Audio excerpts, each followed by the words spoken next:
بسم الله الرحمن الرحيم الحمد لله رب العالمين وصلى الله وسلم وبارك على عبده ورسوله نبينا محمد وعلى آله وصحبه أجمعين أما بعد السلام عليكم ورحمة الله وبركاته.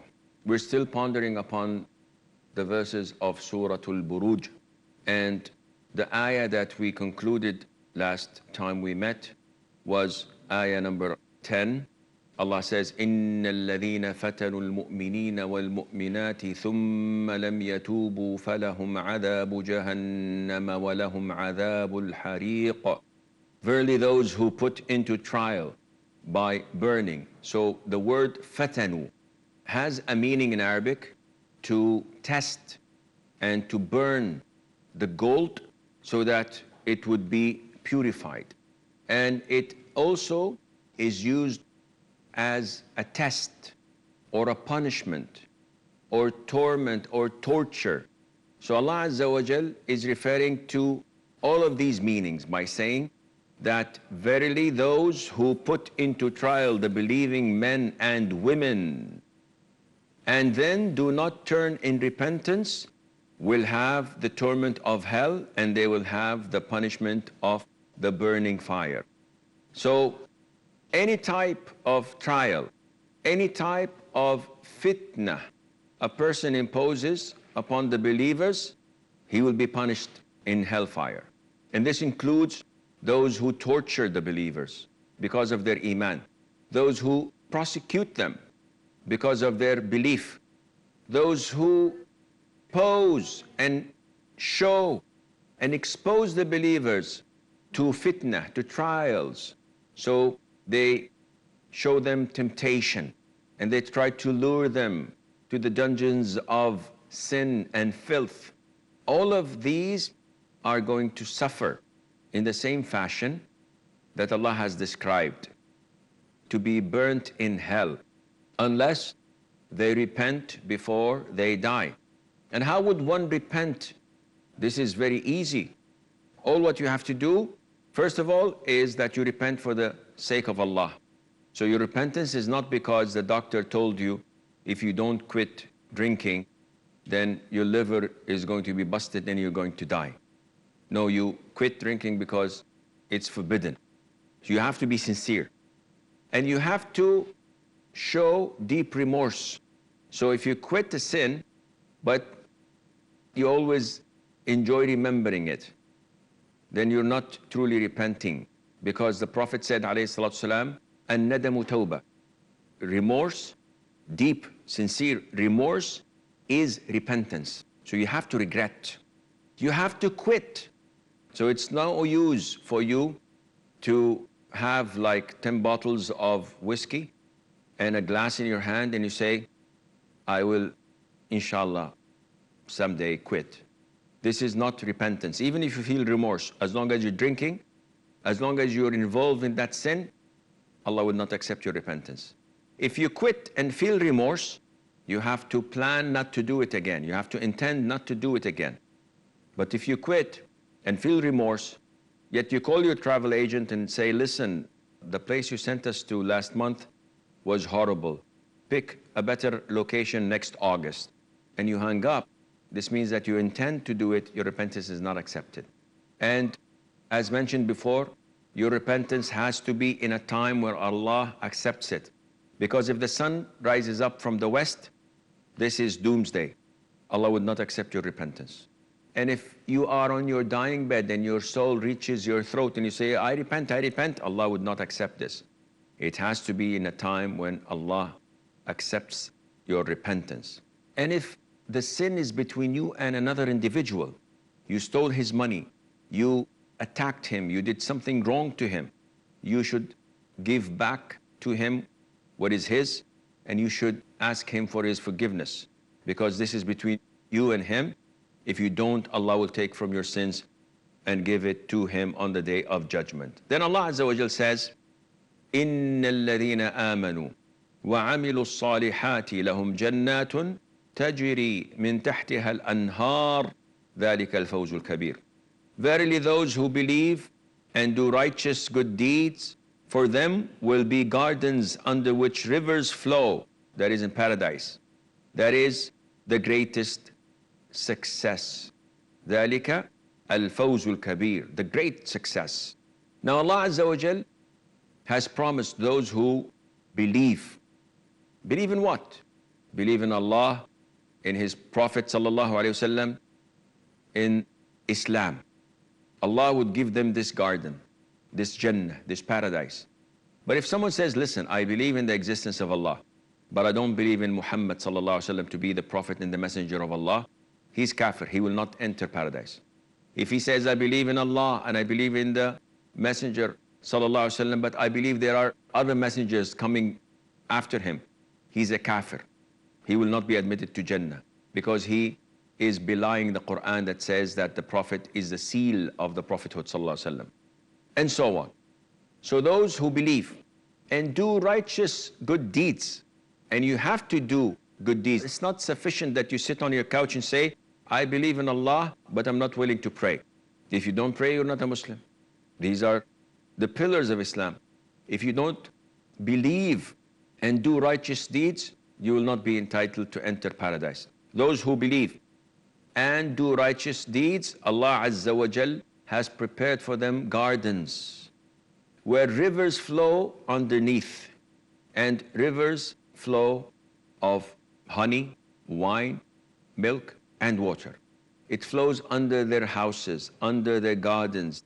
It flows through it in a very beautiful scene that no one of us can imagine. So this is prepared for those who believe in Allah Azza wa Jal. This is the great success.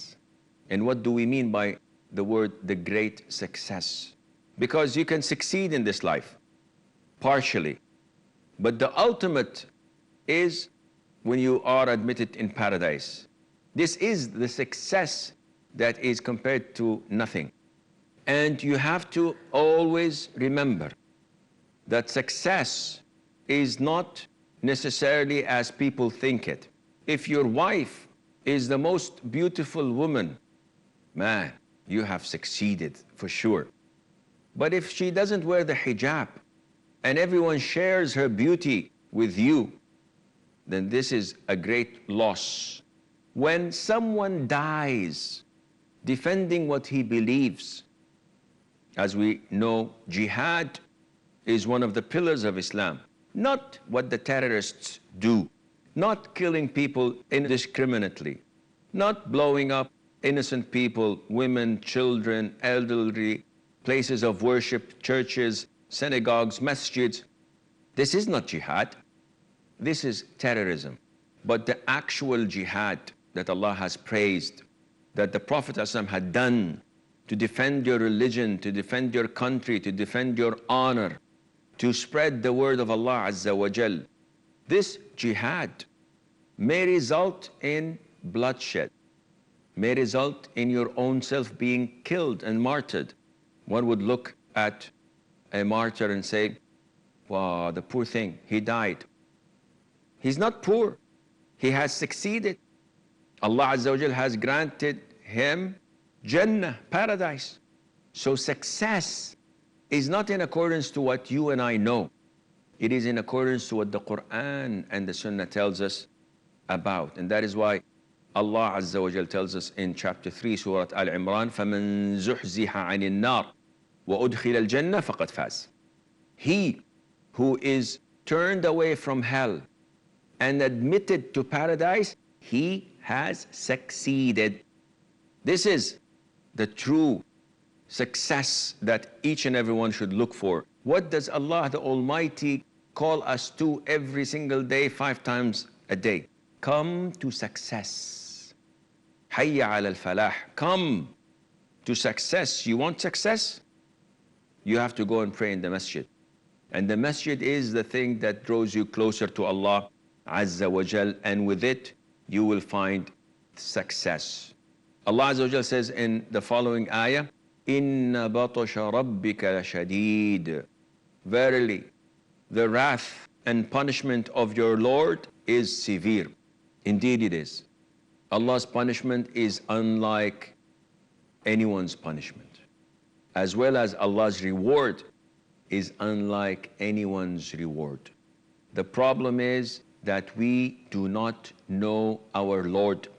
The problem is that we do not know Allah Azza wa Jal and how magnificent He is, how glorified and powerful He is. We don't know Allah's mighty, as we do not know Allah's forgiveness and kindness.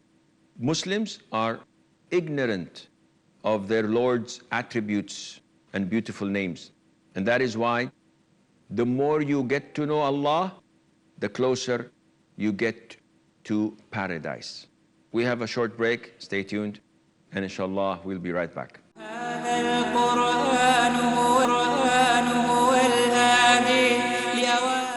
Assalamu alaikum and welcome back.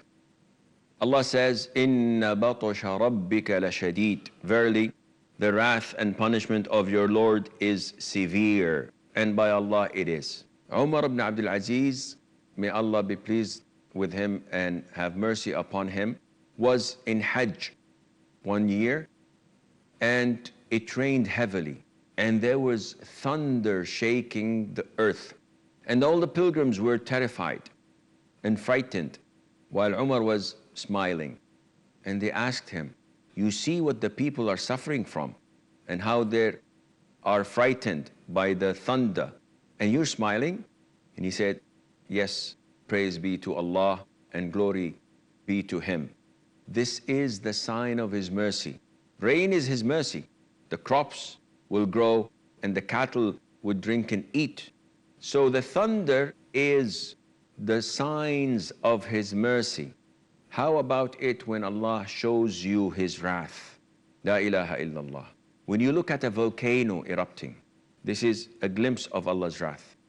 When you see a tsunami covering the whole country, villages and cities, and killing people, destroying places, this is Allah's wrath.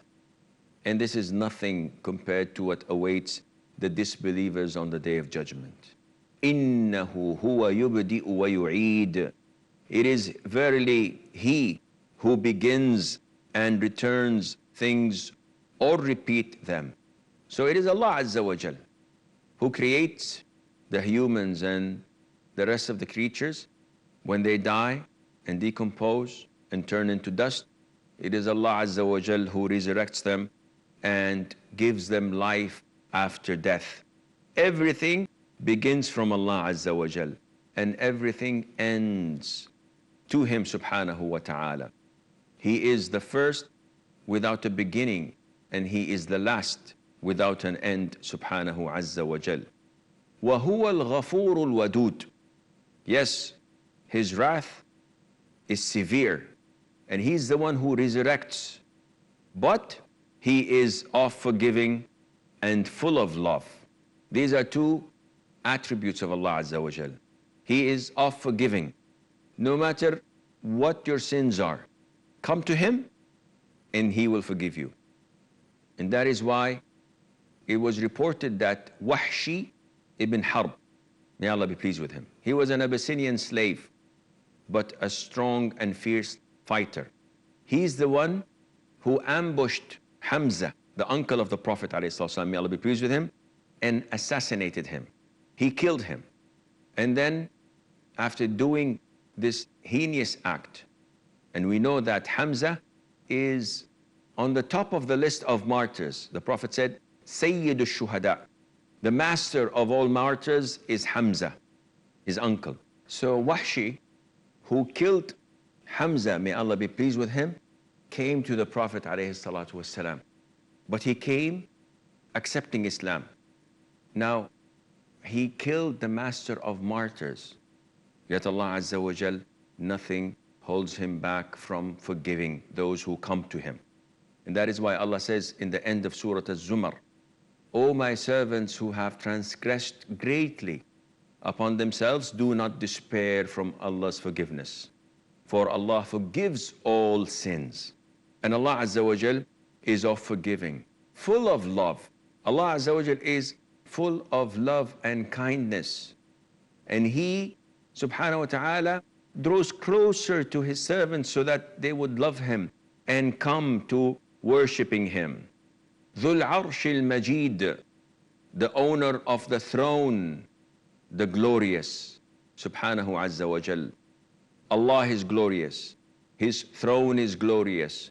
His throne is so big and huge in size that we cannot even imagine it. It goes beyond anything that we have ever known.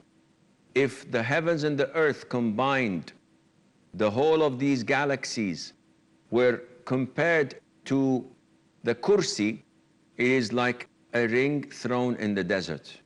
And the kursi compared to the throne is like a ring thrown in a big vast desert. Allah the Almighty is the creator of the throne, and Allah does not need the throne. فَعَّالٌ لِمَا يُرِيد. He does what He intends, or He does what He wills, Subhanahu Azza wa Jal. No one can stop Him. No one can question Him. Whatever He pleases, He does. And this is why whatever happens in this world, we, the believers, are always content, because we know that whatever Allah does out of wisdom and out of justice and fairness. Allah is just and fair, and He would never transgress, He would never oppress His servants. So we believe that whatever He chooses for us is the best. And we have no other choice, because Allah Azza wa Jal does what He wills, and no one can stop Him. See, what you own is not entirely yours. You can get a $100 bill and burn it, claiming that it is yours, but it is not. It is Allah, and all what you see here is Allah, and that is why you will be held accountable for your wealth, where you gained it from and where you had spent it in. And then Allah Azza wa Jal says these following verses, هل أتاك حديث الجنود فرعون وثمود بل الذين كفروا في تكذيب والله من ورائهم محيط. Has the story reached you of the soldiers of Pharaoh and Thamud? We know that Thamud were a tribe, or was a tribe, and their messenger was Salih, peace be upon him. And Pharaoh, we know that messenger Musa, peace be upon him, was sent to him. So has the story reached you of the soldiers of Pharaoh and Thamud? Nay. The disbelievers in denying, they persist in denying, and Allah has complete control over them. He sees them, hears them, and controls their affairs. So Allah Azza wa Jal controls all of their affairs. So how could they escape Him? And ponder and reflect about these great nations before you. Where are they? They're down the drain. Where is the Roman Empire? Where is the Persian Empire? Where are these great nations that were before us? Where is the Soviet Union? Where is Hitler? All went down the drain. And the same would happen with all superpowers we have nowadays. Rest assured. But those who believe will conquer, and their legacy would go on. So, did the news of these disbelievers reach you? And Allah says, بَلْ هُوَ قُرْآنٌ مَجِيدٌ. Nay, this is a glorious Qur'an. This, what you belie, this, what you falsify, this, what you claim is myth and tales of previous nations, by Allah, it is the glorious Qur'an, the word of Allah, the Almighty, the word of Allah that has the guidance to humankind in it. في لوح محفوظ. And this glorious Qur'an is inscribed in the Lawh al-Mahfuz, and this is the preserved tablet. The preserved tablet has everything inside of it. It has the destiny of all that Allah has created from the beginning till the end. And it also has the Qur'an in it. And this concludes this beautiful surah. And before we wrap up, there are some points that we learn from it. First of all, Allah is warning those who give trial to the believers of punishment in this life and the hereafter. We know that this tyrant who tortured our brothers and sisters in Palestine, who fell in a coma for just over 8 years, Allah is torturing his soul in his body only to die as a kafir. So Allah's torture and punishment in this life, we don't know how it's going to be and how it's going to end. Allah Azza wa Jal, with His grace, is coming closer to His servants so that they would love Him and get closer to Him. He, the Almighty, gets closer to them with His favors and blessings, with His mercy and kindness, with His love and care. And this is how the servants should come closer to Allah, by worshiping Him and refraining from doing haram things. We also learn the beauty of stories, of tales that the Quran has, because we learn our lessons from these stories. And the Prophet ﷺ is more and more steadfast, as well as the believers, when they know the tales of those who came before them and the trials they have undergone. They believe, and it gives them a good reminder that everything will turn out to be, insha'Allah, positive. Allah Azza wa Jal is telling us that He has everything under His control. He sees everything, He hears everything, and He controls everything. And we also learn the honor and the greatness of this glorious book, the word of Allah, the Quran, which we have in our chests, which we have in our homes, and which is in the preserved tablet in Al-Lawh Al-Mahfuz. With this, we come to the conclusion of this segment. Until we meet next time, fi amanillah. Wassalamu alaikum wa rahmatullahi wa barakatuh. هذا القرآن يوحدنا لطريق الخير يوجه